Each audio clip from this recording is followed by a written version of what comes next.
Bom dia, pessoal. Tudo bem com vocês? Que possamos então iniciar nossa semana na luz do Evangelho segundo o Espiritismo. Hoje é o terceiro vídeo do capítulo 5, Bem-aventurados os aflitos. É um capítulo longo, então vai ser dividido em mais vídeos. E o tema de hoje é esquecimento do passado. Se Deus considerou conveniente lançar um véu sobre o passado, é que isso deve ser útil. E é em vão que se aponte o esquecimento como um obstáculo ao aproveitamento da experiência das existências anteriores. Com efeito, a lembrança do passado traria inconvenientes muito graves. Em certos casos, poderia humilhar-nos de forma estranha ou então exaltar nosso orgulho e por isso dificultar o exercício do nosso livre arbítrio. De qualquer maneira, traria perturbações inevitáveis às relações sociais. O espírito frequentemente renasce no mesmo seio familiar, no mesmo meio em que viveu e tem relação com as mesmas pessoas, para assim poder reparar o mal que lhes tenha feito. Então, se eles reconhecessem nessas pessoas a mesma pessoa que havia odiado, esse ódio poderia reaparecer ou então ficar humilhado perante aquelas pessoas que tenha ofendido, que tenha feito mal. Deus, ele nos dá o que necessitamos e o suficiente para nos melhorarmos. Então, ele sempre nos dá o que a gente precisa para podermos nos melhorar. E o que seria isso? A voz da consciência e as tendências intuitivas. E tira de nós o que poderia nos prejudicar. O homem, quando nasce, ele traz aquilo que adquiriu. Ele nasce exatamente como se fez. Cada existência, então, é um novo ponto de partida. Pouco lhe importa saber o que foi. O que foi, já foi. O que importa é essa experiência que ele está tendo agora. Ele está tendo uma nova experiência de se melhorar. E, Deus dá essa oportunidade e ainda, dá a voz da consciência e a tendência intuitiva para nos direcionar, nos orientar nessa caminhada. Então, se ele está sendo punido, é porque ele fez o mal. E suas más tendências atuais indicam o que precisa ser corrigido em si mesmo. Então, ele não precisa saber o que já foi, ele tem tudo agora para se melhorar, basta ele olhar para si próprio. Sua atenção, então, deve ser concentrada nisso, pois o que já foi corrigido não restam sinais. As boas resoluções que tomou são a voz da consciência, que o adverte do bem e do mal e lhes dá a força para resistir às más tendências. Esse esquecimento, ele só existe durante a vida corpórea. Quando ele volta à vida espiritual, ele reencontra a lembrança do passado, sendo então apenas uma interrupção momentânea, como a que temos durante a vida corpórea no sono, Durante o sono eu não lembro, não sei o que aconteceu, mas no outro dia, esse sono, essa interrupção momentânea não me impede de no outro dia eu lembrar o que aconteceu no dia anterior ou nos dias anteriores. E da mesma forma, e não é somente a morte que o espírito recobra a lembrança do passado. Pode-se dizer que ele nunca perde, pois a experiência prova que, encarnado durante o sono do corpo, ele goza de certa liberdade, ele tem certa liberdade. E aí ele tem consciência dos seus atos anteriores. E tendo essa consciência, ele sabe por que sofre e sabe que sofre justamente. Esse esquecimento, então, é favorável a ele para não prejudicá-lo nas suas relações sociais, permitindo-lhe, assim, aspirar a unir novas forças para a emancipação da alma, mas isso somente se ele souber aproveitar essa oportunidade. Motivos de resignação. Pelas palavras, bem-aventurados os aflitos, porque eles serão consolados, Jesus indica aí ao mesmo tempo a compensação que espera os que sofrem e a resignação, que nos faz bem dizer o sofrimento, como prelúdio da cura. E pode-se traduzir também essas palavras da seguinte forma: deveis considerar-vos felizes por sofrer, porque as dores nesse mundo são as dívidas do passado. E essas dores, sendo suportadas com paciência na terra, poupam séculos de sofrimento na vida futura.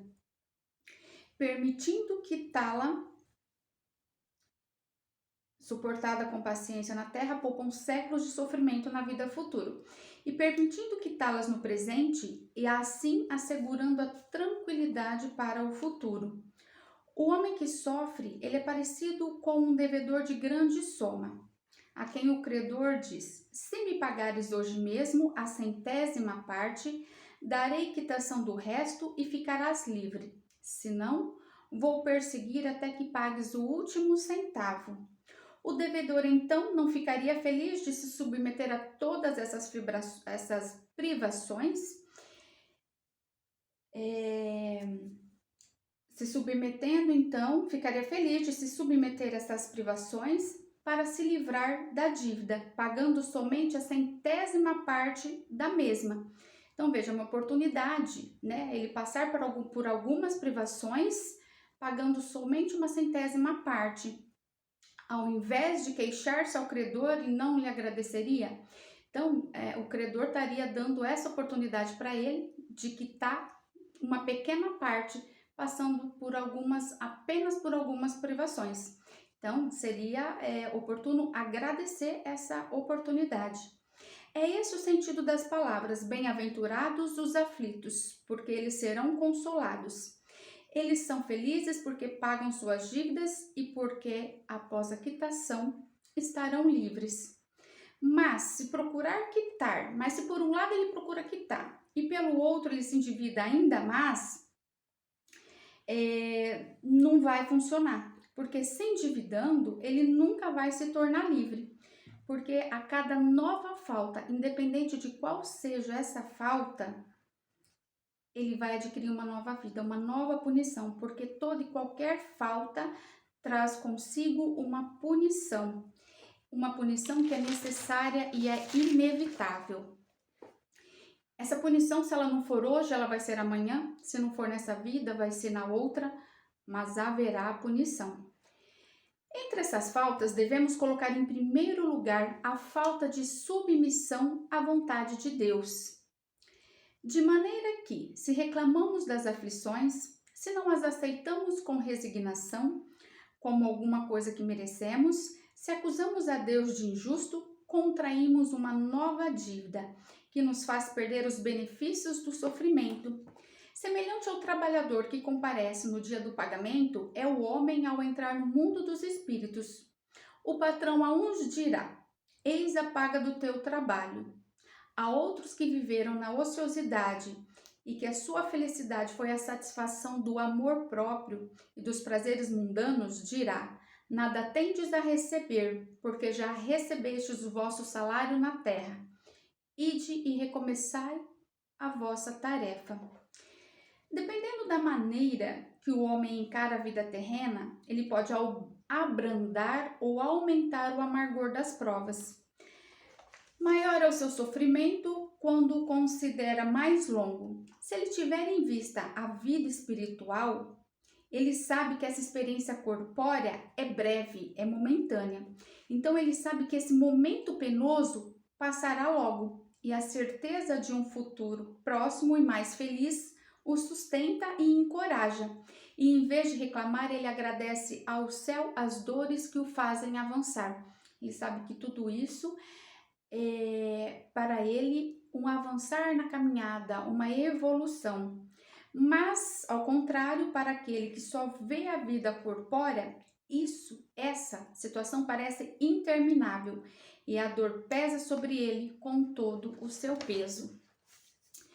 Quando a gente olha a vida de maneira espiritual, a gente percebe a diminuição das coisas mundanas, das coisas materiais, a moderação dos desejos humanos, fazendo o homem então contentar com a sua posição sem invejar a dos outros, a cada um segundo suas obras, né?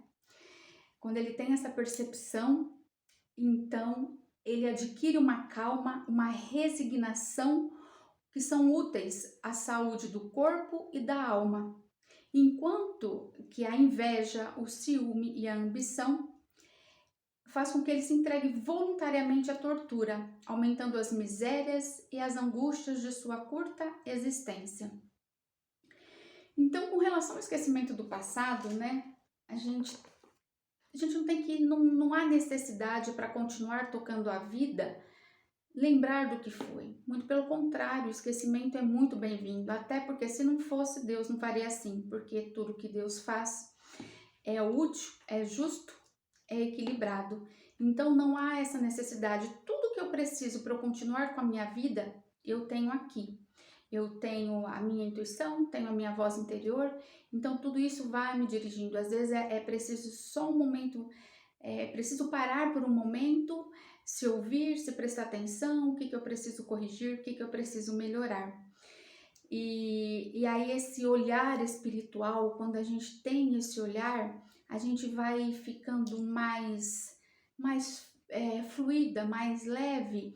As coisas da matéria não tem tanta importância, não que não seja bom, porque eu estou vivendo uma experiência corpórea e isso se faz necessária, mas vai perdendo um pouco, né? A gente vai se voltando mais pra gente, para o que realmente tem importância. Eu fico mais resignada, né? Aceitando o que eu tenho, entendendo que se eu tenho isso é porque eu contraí, né? Se Deus é tão justo, cada um segundo as suas obras, então é porque o que eu vivo é o que eu conquistei. Então a questão é, eu tô gostando da colheita que eu estou fazendo hoje? Tô, que bom. Então a gente tem que continuar sempre melhorando, né? Não tô, então a gente tem que saber o que vai plantar, porque é certo de que eu vou colher. Então eu não posso mudar a plantação que eu fiz ontem. Já estou colhendo e não tem como fugir disso. Mas eu posso sim mudar a minha plantação, saber muito bem o que eu vou estar plantando hoje para fazer a colheita que eu quero no futuro, tá bom? Então essa foi a mensagem do dia. Que vocês aproveitam, ouçam, reflitam, lembrando, tá? Pessoal que assiste a gente, que vê esse vídeo pelo Face, pelo Instagram do Raimundo Mariano Dias, que vocês possam aproveitar essa mensagem, que ela sirva para a reflexão de vocês. E o pessoal que também nos assiste pela Agenda Espírita Brasil, que vocês também, tá? Então, um beijo grande no coração de cada um, do pessoal do Raimundo Mariano Dias e do Agenda Espírita Brasil. Que Deus abençoe grandemente a vida de vocês. Um beijo no coração e muitos beijos de luz.